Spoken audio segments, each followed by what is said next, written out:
السلام علیکم to class. سبق نمبر 2، حضرت محمد رسول اللہ خاتم النبیین صلی اللہ علیہ وآلہ وسلم کے اخلاق حسنہ۔ ریڈنگ سٹارٹ کرتے ہیں۔ اخلاق حسنہ سے مراد اچھی عادات ہیں۔ پیارے نبی خاتم النبیین صلی اللہ علیہ وآلہ وسلم بہت اچھے اخلاق کے مالک تھے۔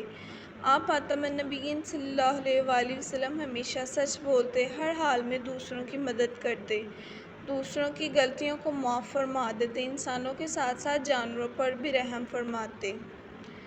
ایک مرتبہ آپ صلی اللہ علیہ وآلہ وسلم اپنے ساتھیوں کے ساتھ کہیں جا رہے تھے۔ راستے میں ایک جگہ رکے، وہاں ایک درخت پر چڑیا کا گھونسلہ تھا۔ ایک صاحب نے گھونسلے سے چڑیا کے بچے اٹھا لیے۔ چڑیا پریشان ہو کر سروں پر چکر لگانے لگی۔ آپ نے چڑیا کی تکلیف دیکھ کر فوراً حکم دیا کہ چڑیا کے بچے واپس گھونسلے میں رکھ دیے جائیں۔ پیارے نبی ہمیشہ وعدے کی پابندی کیا کرتے تھے۔ آئیں دیا ہوا واقعہ پڑھیں۔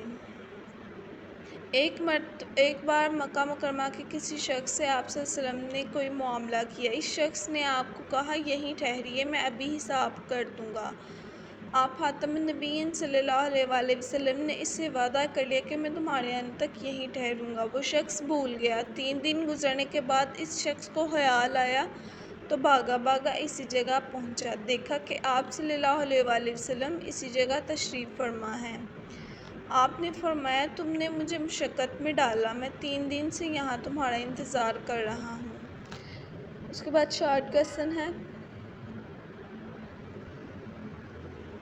سوال نمبر 1، نبی اکرم کی عادات کے بارے میں 3 جملے تحریر کریں۔ جواب: بچوں سے پیار، نمبر 2 بڑوں کا ادب، نمبر 3 معاف کرنا۔